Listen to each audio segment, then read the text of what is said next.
You know those weeks where it starts perfect. Monday, Tuesday, Wednesday, your training is going great. Your diet is on point. And then Thursday, you go and get married and you think, I can handle a little food and wine to celebrate.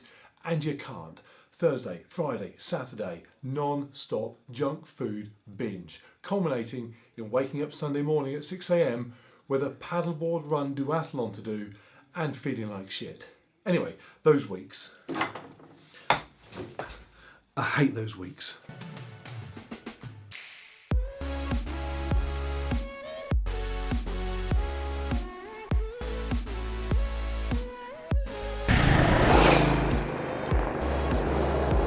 I am here and so is the sun. It's absolutely beautiful day for it. It is a 1k paddle into a 5k run. Second year they run it. Last year I came third, which was staggering to be honest at the time. Second out of the water, got overtaken by one guy on the run, third overall. This year twice as many people. There's about 60 odd people, maybe slightly more today.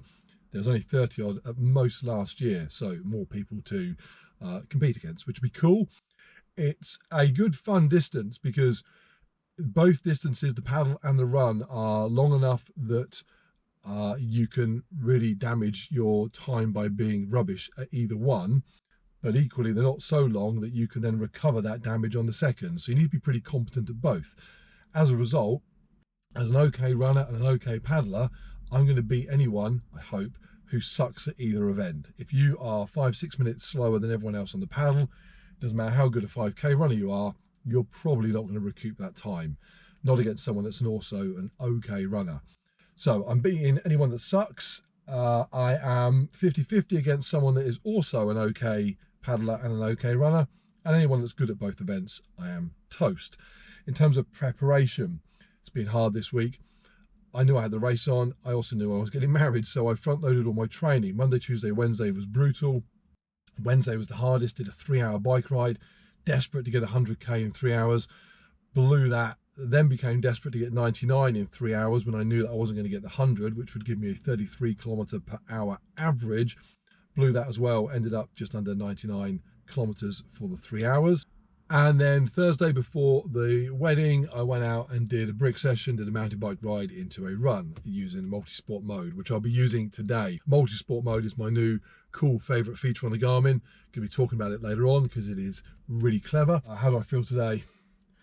Not optimal. Actually, I feel like someone who last night ate a Burger King order that was so large I couldn't even finish it, and it was about my 9th meal of the day. That's how I feel. It's probably the best description. So we will see. My board is very buoyant, so no matter how heavy I am, I can't sink it. Let's go.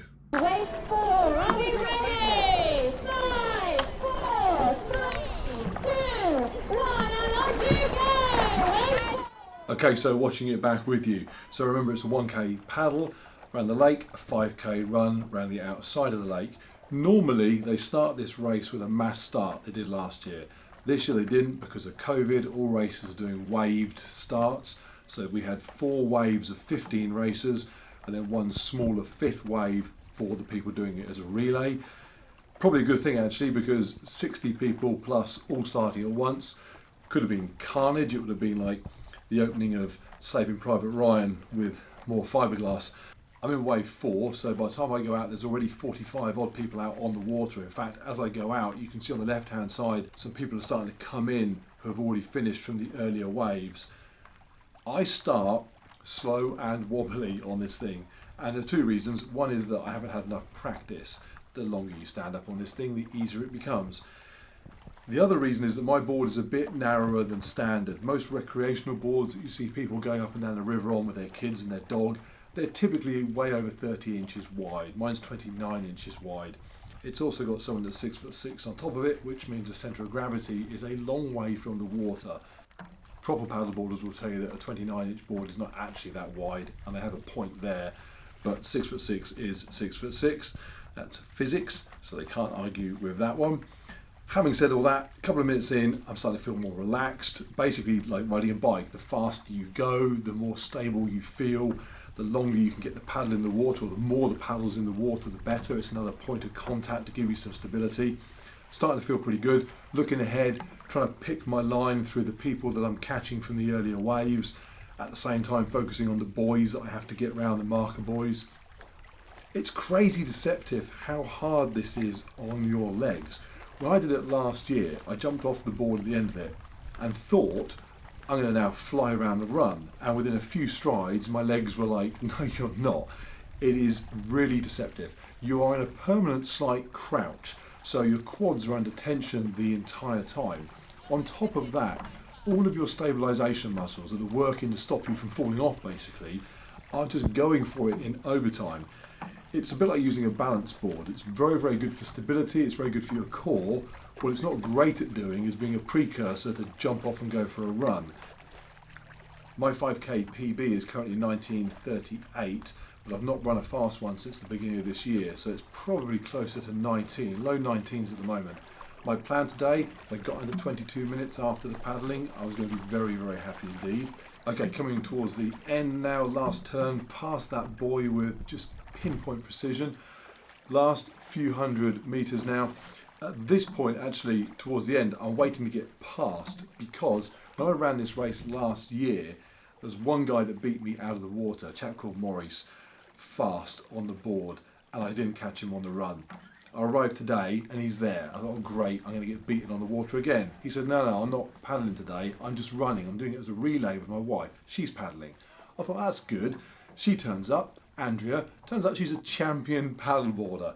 So she's starting behind me in the fifth wave for the relay people, and I was fully expecting her to catch me. She actually didn't quite. We both pretty much got out of the water together, but bearing in mind she started some way back, staggeringly fast.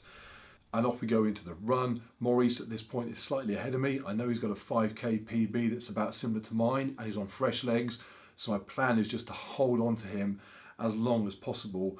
That's going to give me, I hope, sub 22 minutes on the run. My legs felt heavy, but not crazy heavy. It was to be expected. I wasn't surprised. I knew what it was going to feel like. The sun was out. It was a lovely run. I only got passed by one person, passed lots of others though, so that's motivating to see people and catch them and chase them down. I had Maurice to follow, so I had a pacer effectively. Pretty good run. Didn't catch Maurice because with 500 metres to go, the one guy that passed me had also passed him, and Maurice set off to catch him, and he did. I had a sprint finish in me, but it was about 80 metres worth. It wasn't 500 metres, so I let them just go off and play. And that's it, across the line. 559, thank you, Mark. Well done, Mark. Well done. Got it on the old GoPro there. You need water first, it's on this table, help yourself. Okay, so 60 odd racers. Drum roll, I was second, which is amazing. Really happy with that. The only downside is the one guy that beat me was also in the old man age category, so I was also second in my age group. Had it been some millennial that beat me, I'd have been first, but can't have everything. The good news about the guy that beat me is he had a similar paddleboard time, 10:24 versus my 10:39, but his run was an 18:30. Crushed it. I cannot run an 18:30 under optimal conditions, let alone after everything today. So it's good. I could not have caught him. It's not as I'm sat here thinking, if only I'd gone. No, there's no if only. He beat me fair and square with no chance of catching him at all. In terms of breaking it down a little bit, it's quite interesting because if you look at the paddleboard times, there were 5 people faster than me. But as I said earlier, you've got to be reasonable at both. The one guy that beat me was obviously faster on the running as well, but the other 4 guys had pretty average 5k times, 24s, 25 minutes. Consequently, not enough. You can't be 2 minutes quicker on the paddleboard and 5 minutes slower on the run. And looking at the run times, there was only 2 people that beat me on the run. Obviously the guy with his 18:30. The other guy that beat me on the run had a 19:38, but he had a 20-minute paddleboard time, so 10 minutes off on the water. So all in all, very happy. Just out of interest, the guys, Andrea and Maurice, who ran in the relay, crushed the hell out of it. 7:56 on the water, which is mad. What's even more mad is that her board, I'm pretty sure, was a 21-inch wide board, which is like balancing on a bean cane or something. Insane. And Maurice ran a 20:12 run, which is pretty quick on the run, so 28:10 for them. But they weren't racing against me, they're in the relay, so don't have to worry about them. Okay, Garmin's triathlon mode or multi-sport mode. Somebody the other day saw my brick session that I'd done on my Garmin Connect, where I'd gone for a 59-minute bike ride, transitioned then back in the garage into a run for half an hour. And when it shows up on my Garmin Connect, it shows up as either the individual activities, so my cycling gets logged as cycling and running as running, as you'd want, so you can tot up your totals for the month, the year and so on. But it also shows up as a single multi-sport activity as well. Recorded it on my Garmin Fenix 6X using triathlon mode, multi-sport mode. Really, really clever. Now the reason I started using it was because I was doing indoor bike rides that were brick sessions, so off of the bike, on with the trainers, out the door into a run. And what I was having to do was get off the bike, stop the indoor bike activity on the Garmin, save it, make sure that saves, and then while I put my trainers on, go into the run, and then as I set off for the run, hit start and record the run as a completely separate thing, and it was just messing about. Multisport solves all that, very, very simple indeed. So I'll film this so you can see what I'm doing, but very simply. So here we are, we go into our normal activities. Here are all mine. These are all the things I pick from on a daily basis to do, right from my running, treadmill, walk, bike, indoor bike, mountain bike and so on. Down the bottom of my multi-sports, my brick, my triathlon, the SUPATHLON I created especially for today. If you don't already have one in there, you just go down to add, and you can add in a new multi-sport activity. You can pick the name from one of their defaults, triathlon, duathlon, brick, so on, swim, or customize if you want a new one. In fact, let's create a custom one now just to show you how you do it. Into custom, we'll call it A, just to keep it nice and easy. The first thing you get to do is pick the first activity. So run is in there as a default, but there's no reason why you couldn't have anything else. So for example, let's have mountain biking as activity 1. Activity 2 we'll leave as running. You can then either add another activity or not. If you're happy with that, you're done. So activity 1 mountain bike, activity 2 running, add another one if you wanted to. Pick whether transitions are off or on, so we'll leave transitions on. And then your standard settings, do you want your lock keys off or on? Do you want it to repeat? Do you want alerts to come through during the activity and so on? If you're happy with all that, you just go up to done, and it then gives you an option to set it as a favourite. Let's say yes. You then pick whereabouts on your favourites list it appears. Let's put it above my brick one there. And that's it, it's then in. When you then go into it to use it, incredibly simple. You select it like you would any other activity. The data fields that it shows there are the ones that you have already set up as the data fields you want for that particular activity when used in isolation. So there's no change there. When you're ready to go, you simply hit the start button the way you would any normal activity. So let's set it off. It's now starting. Just picked up a GPS signal there, and off it goes. Now the only difference here is that normally when you finish an activity you hit the stop button, but here instead you're going to hit the lap button. So let's imagine that at 15 seconds we finished that first activity, you hit lap and it goes into transition 1. So it's now recording the time between the activities, effectively while I'm changing my trainers. Let's say it takes me 15 seconds to change those trainers. And we're done, and we are now off onto the run. So again, hitting the lap button moves it into the run. And then all you do very simply when you've finished your run is hit your lap button again and it completes. Simple as that. And that is it. You have your multi-sport activity recorded and sent off to Garmin Connect, where you can view it as an entirety, or you can view each of the individual activities in isolation. You can also view the transition time. Talking of transitions, if you turn transitions off, then it simply jumps straight from one activity to the next.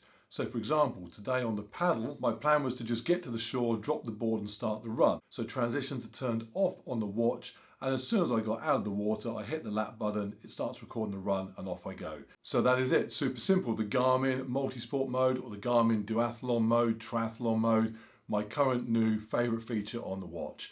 And that is almost it, except there were two how the hell did you achieve that achievements this week. One was second place in that race. The other was marrying her. And something has been bugging me since, not marrying her, that part's fine. On the day, someone said to me, how did you find time to do a brick training session this morning when you're getting married today? And I explained, actually, it's quite straightforward. The wedding was at 2, had to be there at 1. 2-hour drive means leaving at 11. I had to get ready for an hour beforehand, that's 10. Sun's up at 5, gives me 5 hours to get my training done, no problem at all. He said, that's nuts, I couldn't do that. I thought, well, you could be half right, it might well be nuts, but you could do it. I just described how you could do it. What you mean is you wouldn't want to do it, and that's absolutely fine. But he was adamant, no, he couldn't do it, impossible. On further discussion, it turns out he's up 5 hours a night watching Netflix till late and therefore gets up late in the mornings. So his key decision is to stay up and watch TV and by implication, get up late. So he is choosing that second part, to not exercise.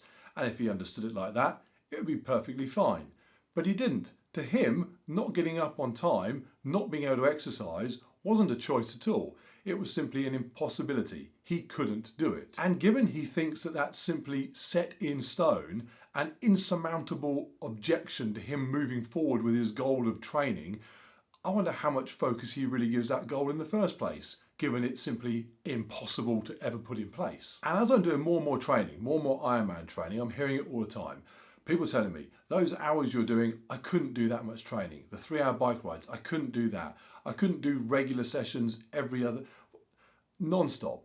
You couldn't? You mean you wouldn't? And there's no reason why you should.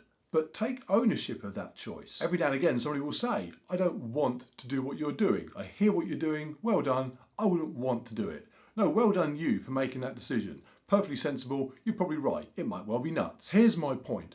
Own your decisions, and by default own the implication of those decisions. Every decision has an implication. If you choose to drive to the shops, by implication you are choosing to not walk to the shops. You have selected both of those things. They are both things you have picked. Neither happened out of the blue. Neither just affected you for no reason whatsoever. They were your choices. And the benefit of owning those decisions and understanding that one choice doesn't happen in a vacuum, it's not isolated from its own implications. The benefit of knowing that is that when those implications come along and affect you, it won't be something you think is outside of your control. You will know you caused it, and that gives you knowledge, and knowledge is power. If you like the outcome, and you might well, then you have peace of mind that the decision you made had an implication you were happy with, and you can go about your day quite content you're making good decisions.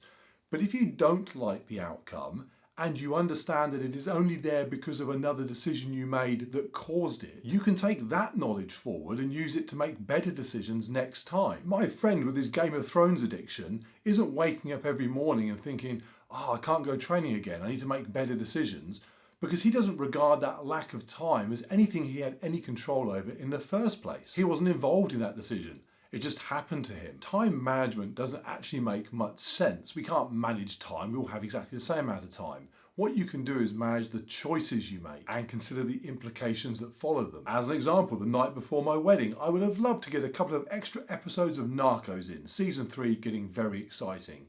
But it was a choice that would have had an implication of not training the next day. So I consider that implication.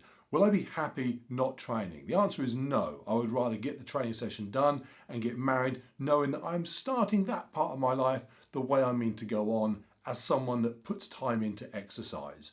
But equally, that exercise has an implication for later in the day. If it's a ridiculously long session, I'm going to be half asleep as I'm getting married. That will upset my new wife. I do some things that are slightly nuts. I'm not fucking insane. So the implications of the training are also considered as well, to make sure that it is a balance between getting enough done to feel like I've worked out, but not doing so much that it ruins my day. Ultimately, choices come with implications. So if you stay up late and watch TV, the implication will probably be that you can't get up early and work out. If you're choosing to eat lots of junk food, the implication is probably that you're going to end up heavier than you want to be. If you choose not to do your DIY chores around the house, implication might be that where you live looks like a pile of shit. Your choices result in implications, and it is essential that you understand that the implications are only there as a direct result of the choices you made. So if you find yourself looking at those implications and not liking them, but understanding that they only exist because of choices you made, then how simple? Just stop picking them. In a nutshell, this week, came second in a race, got married, nailed it.